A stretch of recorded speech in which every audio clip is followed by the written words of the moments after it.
एक लड़की अपनी सहेली से कहती है कि एक लड़का तुम्हारा काफ़ी दिन से पीछा कर रहा है, तुमसे बातचीत करना चाहता है, एक बार बात कर लो। लड़की इग्नोर कर देती है। लगभग 2-2.5 महीने का समय बीत जाता है। वही लड़की फिर से अपील करती है, कहती है कि एक बार बात कर लो। तो उसकी सहेली कहती है कि मैं प्यार वार तो जानती नहीं हूँ, प्यार वार क्या होता है, लेकिन लड़के से एक बात जरूर पूछना, अगर जूते खाने हैं तो मैं बात जरूर करूँगी। तो लड़का कहता है कि ठीक है, जूते खाने के लिए ही सही, मैं बात करना चाहता हूँ। वो बचपन से उस लड़की का पीछा कर रहा होता है, उससे बातचीत करना चाहता है। पहली बार बातचीत होती है। पहली बार बातचीत के दौरान पहली बार सिलसिला यूं चलता है कि दोनों के बीच सचमुच प्यार हो जाता है। प्यार की कहानी की शुरुआत बहुत ही शानदार होती है, अंत बहुत दुखद होता है। ऐसा दुखद कि उस प्रदेश में नहीं बल्कि पूरे हिंदुस्तान में आज इस प्यार की चर्चा है। सोशल मीडिया हो, अखबार हो, टेलीविजन हो, ऐसी कौन सी जगह है जहां पर इस प्यार की चर्चा नहीं हो रही है। मगर इस लड़की की छोटी सी गलती की वजह से इस लड़के की जान हमेशा हमेशा के लिए चली जाती है। आदाब, नमस्कार, सत श्री अकाल, मैं हूं गुड्डू। आज की जो सच्ची घटना आपको सुनाने जा रहा हूं, सच्ची घटना है बिहार प्रदेश का एक जिला है अररिया, और इसी जिले का एक थाना लगता है रानीगंज। यहाँ पर भरसाई पंचायत का गांव है बड़ुआ। बात कर रहा हूं 5 जुलाई 2022 की रात लगभग 8-9 बजे के आसपास। इस गांव की एक महिला है जिसका नाम है रूबी देवी। वो एक लड़की को, जो कि अपनी ननिहाल में आया हुआ है इसी बढ़ुआ गांव में, वैसे वो लड़का वरगामा का रहरिया गांव है, वहां का रहने वाला है, छोटू यादव, अररिया गांव का। वो रूबी देवी फोन करके कहती है, अरे छोटू, अगर तुम हमारी ननद से प्यार करते हो, उससे शादी करना चाहते हो, तो क्या तुम घर आ सकते हो उससे मिलने के लिए। तो छोटू खुश हो जाता है। छोटू की कभी कभार उस रूबी देवी से बातचीत हो जाया करती थी। वो सीधा कुछ घंटे बाद, यानी कि 12-1 बज जाते हैं उसको इस घर में पहुंचने में, और वो आ जाता है। और जैसे ही आता है, ये रूबी देवी उसको एक कमरे में बंद कर देती है, बाहर से कुंडा लगा देती है। कहती है कि तुम यहीं इंतजार करो और मैं अभी अपनी ननद यानी कि आरती यादव को बुलाकर लेके आती हूँ। अब वो इंतजार कर रहा है कमरे में अंदर बैठा हुआ। दूर दूर तक कोई नजर नहीं आ रहा है। बहुत ही शांति छाई हुई है, ऐसी शांति जैसे तूफान की पहली शांति होती है। जो आरती यादव है उसका एग्जाम चल रहे हैं, और आरती यादव ने अपने एग्जाम में अच्छे मार्क्स लाने के लिए, अच्छे अंक लाने के लिए रात के 2:30 बजे का अलार्म लगाया हुआ है। रात के 2:30 बजे, जैसे ही 2:30 बजते हैं, 2:30 बजने के बाद वो अलार्म बजता है और ये लड़की जाग जाती है और आंखें मलते हुए अपने कमरे से निकलती है। बाहर निकलने के बाद सीधा टॉयलेट की तरफ जा रही थी, लेकिन उसने देखा कि जो दूसरा कमरा है उसकी लाइट जली हुई है और विंडो के पीछे कोई लड़का दिखाई दे रहा है। वो लड़का कोई और नहीं था, उसी का प्रेमी, जिस पर वो जान छिड़कती थी, जिसको इतना प्यार करती है अपनी जान से भी ज्यादा। ये वही लड़का है जिस लड़की को इसने साफ साफ इनकार कर दिया था कि बात करोगे तो जूते खाओगे। लेकिन बात जूतों के बाद से शुरू होती है। दोनों के बीच में इस कदर प्यार होता है कि एक साथ जीने और मरने की कस्में खा चुके थे। ना तो लड़के ने कभी अपने माँ बाप से बात कही थी कि मैं उस लड़की से शादी करना चाहता हूँ, और ना ही लड़की ने कभी ये बात कही थी कि मैं इस लड़के से शादी करना चाहती हूँ। मगर इसकी भाभी जानती थी, रूबी देवी, और रूबी देवी ने आज प्लानिंग के तहत इस लड़के को अपने घर में बुला लिया। और जैसे ही उस आरती यादव ने अपने प्रेमी को उस कमरे के अंदर बंद देखा तो उसकी आंखें अभी तक तो मली हुई थी, नींद में थी, लेकिन अचानक से उसकी आंखें बहुत तेजी के साथ खुलती हैं और वो जोर से हाँफते हुए उसके पास जाती है और कहती है, छोटू तुम यहाँ क्या कर रहे हो? तुम जानते नहीं हो तुम्हारी जान को कितना खतरा है, लोग तुम्हें मार डालेंगे।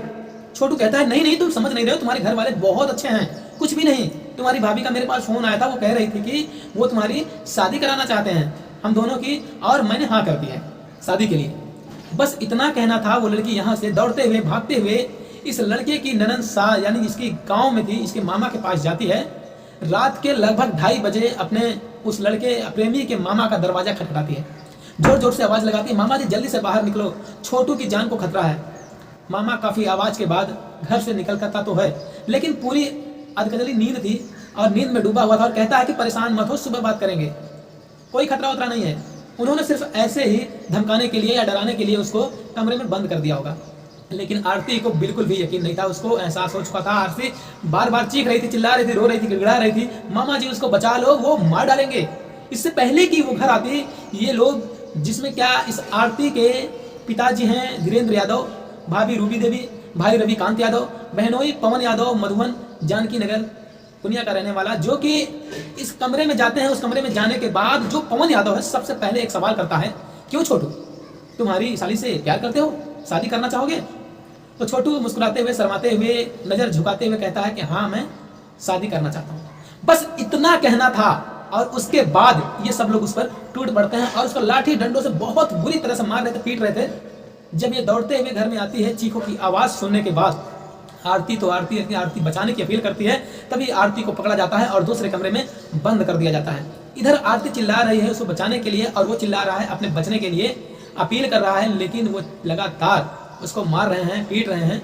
लगभग 2:45 बजे से मारना पीटना शुरू कर देते हैं और वो आरती अंदर ही अंदर चिल्लाती रहती है, लोगों से अपील करती है और ऐसे चिल्लाने की चीखने की आवाज़ें अब पूरे गांव में लगभग फैल चुकी थी। लेकिन मामा अभी भी यकीन नहीं कर रहा था।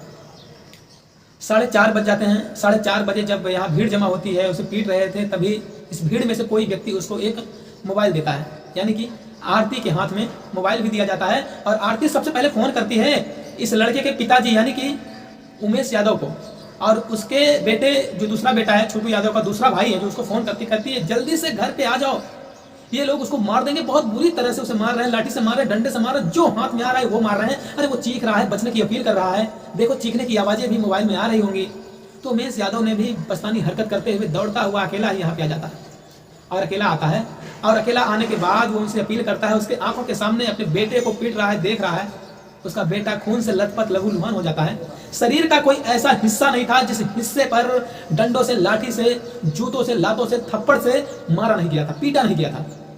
और वो लोग उसके हाथों की एक एक नाखून को उखाड़ रहे थे और वो चीख रहा था ऐसे जैसे पुलिस किसी को 3rd डिग्री देती है। यहाँ जब उनकी हसरत पूरी हो जाती है और वो लड़का पूरी तरीके से बेहोश हो जाता है, उसके चीखने की आवाज़ें भी आनी बंद हो जाती है। इसी बीच में जो उसे पीट रहे थे तो पानी की अपील कर रहा था, लेकिन पिता करता तो क्या करता। अंदर से दरवाज़ा बंद था और वो अंदर लोग उसे पीट रहे थे। दरवाज़ा खोलता है और चले जाते हैं और उसे दरवाजे को बंद कर देते हैं। इसी बीच में गांव से कुछ लोग आते हैं, यानी कि भड़गामा जो गांव है, रहरिया गांव, जो कि छोटू का मूल गांव है, जो कि अपने नंसाल में था और नंसाल से उसकी जो प्रेमिका थी उसकी भाभी ने धोखे से बुला लिया था। एक कमरे के अंदर होता है, कमरे के अंदर होने के बाद दरवाज़ा खुलता नहीं है, तब गाँव के कई लोग इसके दरवाज़ा तोड़ने की कोशिश करते हैं और तोड़ देते हैं। उधर जब इसे पीट पाट के चले जाते हैं, थक जाते हैं, तब सीधा पहुंचते हैं आरती के पास। अपने इसके पिता धीरेन्द्र, रविकांत, पवन यादव, उसकी भाभी और जो भी 1-2 साथी और थे उनके, और आरती से पूछते हैं कि आरती क्या तुम छोटू से शादी करना चाहोगी। यानी कि इतनी ज़्यादा मार पीट सब कुछ करने के बाद, ये सब करने के बाद फिर आरती से पूछा जाता है कि आरती क्या तुम शादी करोगी। आरती कहती है कि हाँ मैं अपने छोटू से शादी करूंगी। आज तक नहीं कहा था, पहली बार उसने कहा था।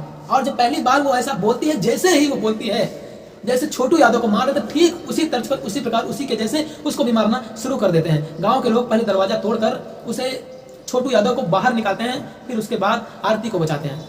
लेकिन पता चलता है कि तब तक उसको करंट लगाकर उसको मौत की नींद सुला दिया गया था, वो मर चुका था। हालांकि तसल्ली के लिए उसे अररिया के एक हॉस्पिटल में ले जाया जाता है। डॉक्टरों से मृत घोषित कर देते हैं। मृत घोषित करने के बाद वो मर जाता है। लगभग सुबह के 7 बजे के आसपास आरती को मालूम होता है कि अब उसका छोटू इस दुनिया में नहीं है, वो मर चुका है। पुलिस आती है, सबको कब्जे में लेकर पोस्टमार्टम के लिए भेजती है और पोस्टमार्टम से भी यही खुलासा होता है कि उसको बहुत बुरी तरीके से मारा पीटा गया है। चाहे उसका शरीर का कोई सा भी अंग हो, उसे बहुत ज़्यादा मारा, क्योंकि वो पूरा नीला हो चुका है, पूरा शरीर उसमें नील पड़ चुके थे। लेकिन किसी भी शख्स की एक बात पर ध्यान नहीं गई कि कम से कम इस आरती को 1-2 नहीं, काफ़ी 2 से ढाई घंटे में मिल जाते हैं। अरे इस 2 से ढाई घंटे में वो अपने, यानी कि उस लड़के के मामा के घर तो गई थी कि मामा से अपील कर रही थी कि मामा उसे बचा लो। वो दौड़कर किसी से मोबाइल की अपील करती है, लेकिन उसने एक बार भी पुलिस को फ़ोन करने की जहमत नहीं उठाई। काश उसने फ़ोन किया होता, भले ही चाहे यहाँ से रानीगंज थाने की दूरी हो, चाहे वो अररिया की दूरी हो, मगर पुलिस सूचना मिलते ही कहते हैं कि इस कंट्रोल रूम में फ़ोन किया जाता है। तो पुलिस 5 मिनट में पहुंचने का दावा करती है और 5 मिनट में ही पहुंचने का दावा जो कर रही थी, इस आरती का मोबाइल फ़ोन भी उस वक्त तक था जब वो मामा के घर पे थी। तो शायद अगर मामा के घर पे वो फ़ोन करके कह देती, क्योंकि जैसे वो घर पे पहुंचती वापस, तब उसका मोबाइल छीना गया था। अगर इस बीच में वो फ़ोन करके पुलिस को इन्फॉर्म करती है और कहती उसका जो प्रेमी है छोटू यादव, उसको बेरहमी से पीटा जा रहा है, वो मारा जा रहा है, मर जाएगा, क्योंकि उसको पूरी तरीके से अंदेशा हो चुका था कि छोटू आज बचने वाला नहीं है। बचने वाली तो वो खुद भी नहीं थी, लेकिन क्योंकि गाँव के लोग उसको जो है बचा लिया। पुलिस ने तहरीर के आधार पर मुकदमा दर्ज कर लिया है और रविकांत यादव, इनकी भाई पिता धीरेन्द्र यादव की, इनको गिरफ्तार कर लिया है। बाकी के जो भी लोग इस घटनाक्रम में शामिल है उनको भी गिरफ्तार करने की बात चल रही है। और जैसे ही ये घटना, ये खबर अखबारों में, सोशल मीडिया पर, टेलीविज़न पर वायरल होती है, चारों तरफ फैलती है, तब लोगों को पता चलता है कि प्यार का बिहार में प्यार का क्या खौफनाक अंत होता है। ऐसा खौफनाक अंत शायद किसी ने सुना नहीं होगा, किसी ने देखा नहीं होगा। आरती ने अपनी आंखों से तो नहीं देखा था, लेकिन आज आरती ने अपने कानों से एक एक चीख को सुना था, जो छोटू यादव आखिर में अपनी चीख को बोल रहा था। बचपन से ही आरती को वो देखता था, पसंद करता था, क्योंकि वो नैनीताल में नानी के घर पे आता था और उससे प्यार करता था। और एक दिन उसने उसकी सहेली से जब स्कूल जा रही थी तब उसने अपील की थी कि एक बार मेरी बात करा दो। और ये ऐसी बोल्ड लड़की रही है आरती यादव, जिसके बारे में पूरे गांव में एक चर्चा है कि ये लड़की किसी से प्यार के चक्कर में पड़ने वाली थी ही नहीं। न जाने क्यों उस लड़के पे प्यार के चक्कर में आ जाती है, उसके प्यार की मीठी मीठी बातों में आकर उसको प्यार कर बैठती है। पहले वो लड़कों के खिलाफ होती थी, यही कारण था कि छोटू यादव को जूते से पीटने की बात करती है। लेकिन जब उसके प्रेमी की हत्या हो जाती है तब वो अपने ही माँ बाप के, अपने ही परिवार के, अपनी ही बहनों के खिलाफ खड़ी हो जाती है। और वो कहती हैं कि जब तक मैं इस हत्या का बदला नहीं ले लूंगी तब तक अन्न पानी जो भी है उसको त्याग देना है। और त्याग दिया उसने।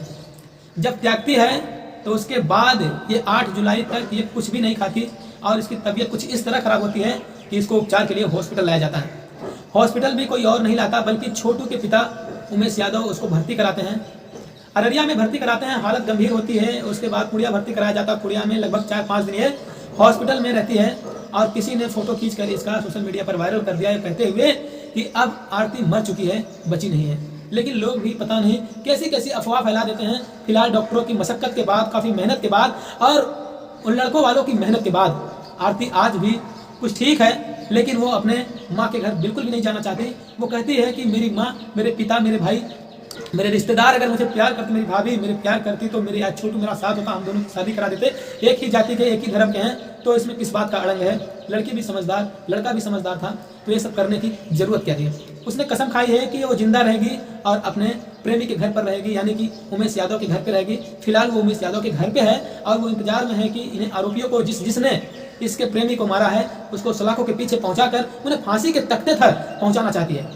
हम भी अपील करेंगे सरकार से, चाहे वो बिहार की सरकार हो, चाहे वो कोर्ट हो, सभी से अपील करेंगे कि इस मामले में निष्पक्ष जांच कराकर जितने भी दोषी हैं, किसी भी दोषी को किसी भी कीमत पर बख्शा नहीं जाना चाहिए। यदि किसी के साथ ऐसी सिचुएशन पैदा होती है तो इधर उधर फोन करने से पहले आप पुलिस को फोन कीजिए। कम से कम पुलिस अगर पहुंचेगी तो लोगों में डर बैठेगा। ऐसी घटना को अंजाम देने से लोग बचेंगे भी। और जहां भी छोटू की जान बचाई जा सकती थी अगर आरती ने समझदारी से काम लिया होता तो। दोस्तों, इस घटनाक्रम को समझने का और सुनाने का दोस्त किसी को परेशान करना नहीं, किसी को दिल दुखाना नहीं है, बल्कि आपको जागरूक करना है, आपको सच्ची करना है। आप जहां भी रहें अपना ख्याल रखें और जाते। दोस्तों, इस कहानी को सुनाना मेरा मकसद किसी के दिल को ठेस पहुंचाना नहीं था, बस आप लोगों को जागरूक करना था। दोस्तों, ये कहानी आपको सचेत करने के लिए सुनाई मैंने। और दोस्तों, अगर आप अपनी सुरक्षा खुद करें